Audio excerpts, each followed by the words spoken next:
The Okay. first question I have for you is how are students adjusting to distance learning? I think generally speaking, students have adjusted really well. I'm really proud of them. I echo the other administrators, the teachers. We're really proud of how the students have adjusted. Um, we do hear from students about their difficulties. With organization, with everything moving online so quickly, and we help them. But I think students have done a really good job. We're really proud of you all. The next question I have is how are teachers adjusting to distance learning? I think similarly, number one, again, I'm so proud of our teachers. I mean, they basically turned Mount St. Mary into an online school with about less than a week's notice. Um, they've had a lot of challenges. We've already changed some of the policies and things to better support kids and teachers, and they've adjusted to that. They're just showing who they always are, receptive to feedback, putting the kids' interests first, just being great mercy educators. hmm Yeah, from my point of view as a student, I've definitely the teachers have helped me out a lot, and they've replied to my emails as soon as they can. So they've done a Yeah, really yeah, good job.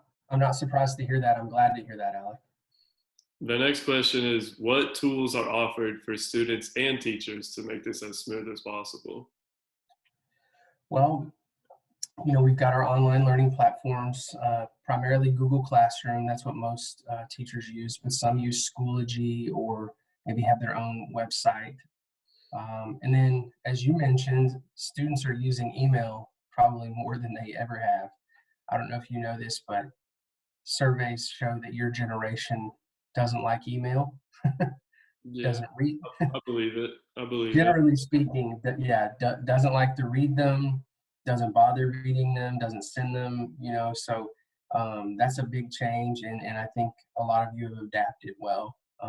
So those digital tools are crucial, and then we're honestly drawing on the same systems or just really character of who we are, communication, like Mhm. just as you said, being available, working with kids one-on-one, whatever their needs are, not relying on a policy for everything, saying, hey, this student needs this in this way, and let's help them. Let's figure it out. That's good. Yeah, personally, I've never checked my email so much or sent so many emails since this learning started. The Yeah, the it'll give you a next nice taste of adulthood.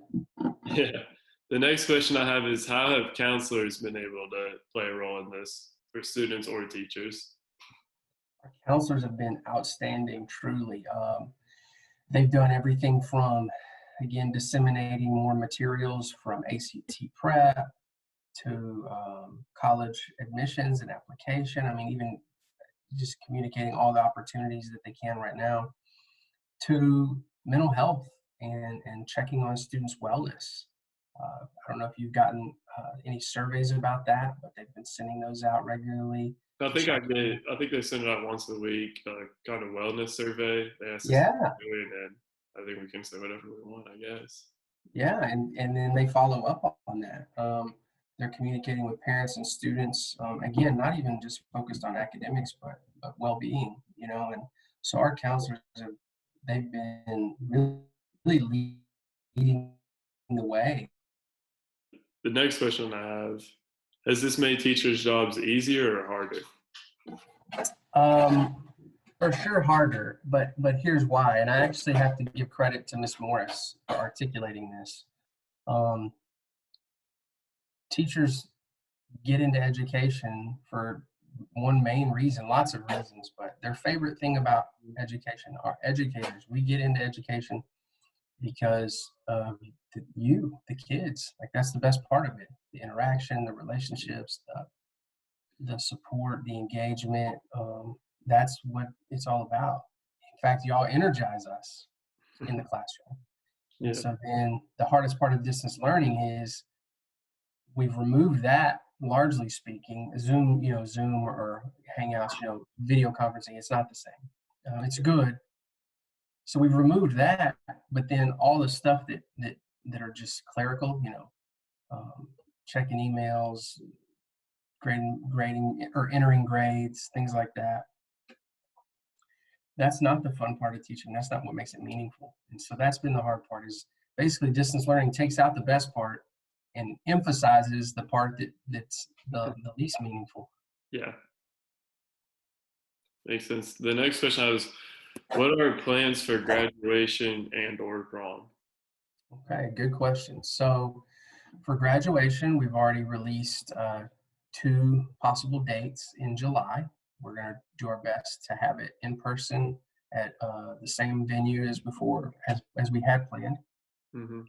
um, and try to have it just like we could before. That's the plan.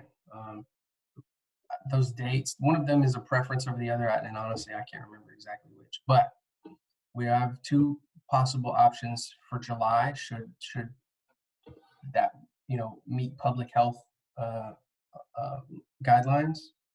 And then if for some reason that can't even happen, then we're brainstorming ideas. We had a meeting with the senior class officers to brainstorm ideas.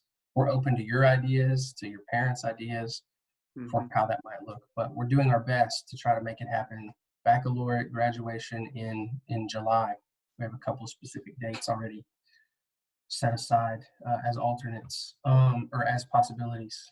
Prom, again, we had that same conversation with students, with the senior class officers.